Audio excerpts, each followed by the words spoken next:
Hello viewers, আমি মা online math থেকে তোমাদের শুভেচ্ছা জানিয়ে 4.2 এর সপ্তম শ্রেণীর 4.2 এর পার্ট 2 শুরু করছি। তো সেক্ষেত্রে বন্ধুরা, এর আগে আমরা পার্ট 1 করিয়েছি, আজ আমরা পার্ট 2। পার্ট 2 তো আমাদের 3টি অঙ্ক, প্রতিটি পার্টে আমরা 3টি করে অঙ্ক সাজিয়েছি। এখন আমরা 4 নম্বর অঙ্কে চলে যাব। 4 লিখে নাও সমাধান।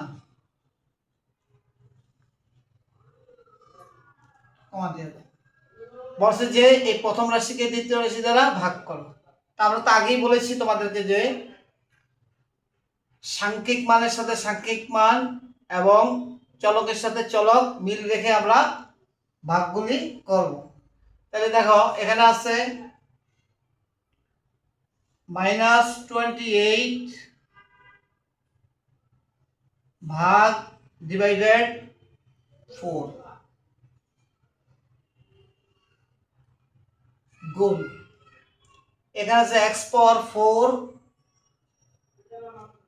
x পাওয়ার 4, এখানে আছে x x x শুধু x গুণ। এরপর দেখো আছে y কিউব, নিচে আছে y স্কয়ার, এখানে আছে z স্কয়ার, এখানে আছে z। আমরা এই 28 ডিভাইডেড 4 দিয়েছি, x to the power 4 divided x দিয়েছি, y cube divided y square দিয়েছি, z স্কয়ার ডিভাইডেড z দিয়েছি। আমরা এখানে দেখছিলাম যে ভাগ করার সময় কি হয়, পাওয়ারগুলি বিয়োগ হয়ে যায়। গুণের বেলায় পাওয়ার যোগ হয়, ভাগের বেলায় পাওয়ার বিয়োগ হয়। এখন দেখো শিক্ষার্থী বন্ধুরা, 4 দিয়ে 28 কে ভাগ করলে কত হয়? 4 7 28, অর্থাৎ 7 প্লাস মাইনাসে -7 ইনটু x এর পাওয়ার আছে কত?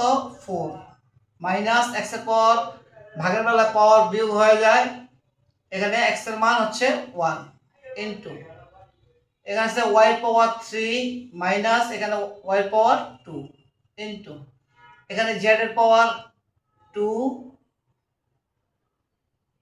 মাইনাস এখানে একটা z আছে 1 minus 7 into x to the power 4 এর থেকে 1 চলে গেলে x cube into y power y cube থেকে 2 চলে গেলে শুধু y ইনটু z স্কয়ার থেকে একটা z চলে গেলে থাকে শুধু z।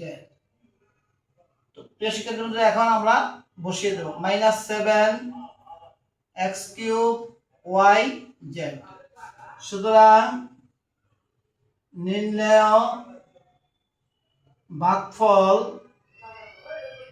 -7 x cube y z, এটি আমাদের ভাগফল। তাহলে অত্যন্ত সুন্দর নিয়ম, তোমরা একটু সুন্দরভাবে আত্মস্থ করলেই এগুলি করতে পারবে। তাহলে চলো শিক্ষার্থী বন্ধুরা, আমরা এবার 5 নম্বর অঙ্কে চলে যাই। 5 নম্বর অঙ্কটা দেখো, এখানে প্রশ্ন উঠানো আছে, আমরা শুধু সমাধানটা করব। 5 লিখে নাও সমাধান, কমেন্ট দিয়ে দাও। এখানে সাংখ্যিক মানের সাথে সাংখ্যিক মান -36 ডিভাইডেড -4 গুণ a cube divided single a গুণ এখানে y আর z এর মধ্যে আমরা একটু সাজিয়ে নেই, y স্কয়ার, এখানে আছে y গুণ এখানে আছে z কিউব, z কিউব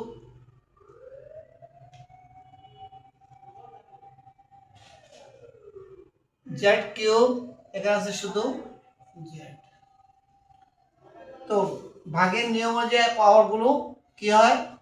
বিয়োগ হয়ে যায়, মাইনাসে মাইনাসে কেটে গেল, 4 দিয়ে 36কে ভাগ করলে 4 নং 36 9 ইন্টু, এখন পাওয়ারগুলো আমরা সব বিয়োগ করে দেব, এর পাওয়ার 3 মাইনাস এর পাওয়ার 1 ইন্টু y এর পাওয়ার 2 মাইনাস y এর পাওয়ার 1 ইন্টু z পাওয়ার 3 মাইনাস z পাওয়ার 1।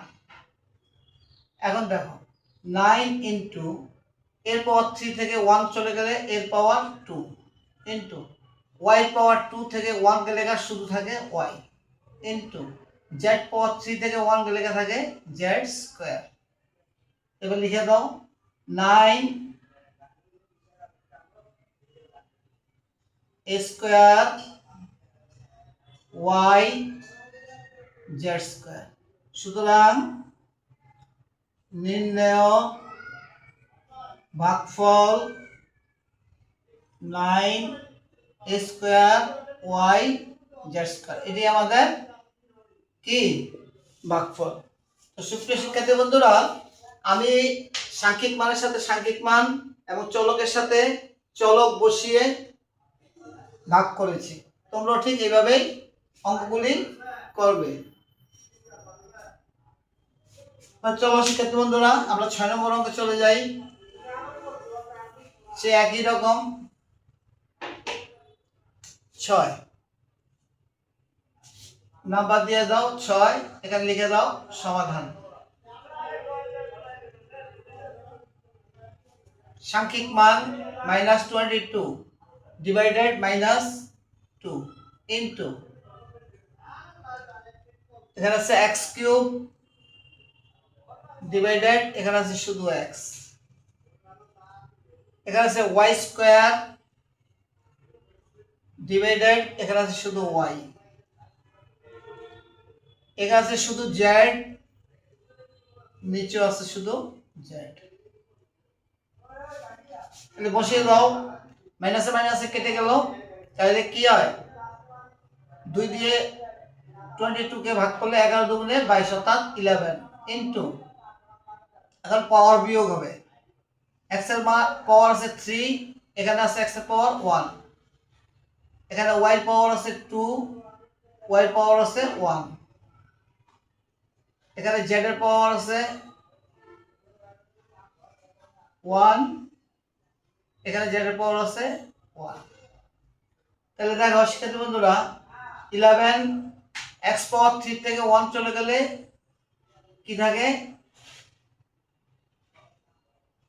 x স্কয়ার ইন্টু y পাওয়ার 2, y স্কয়ার থেকে একটা y চলে গেলে শুধু y ইন্টু, দেখো z একটা ছিল একটা চলে গেল, তাহলে z এর পাওয়ার দাঁড়ালো কি 0।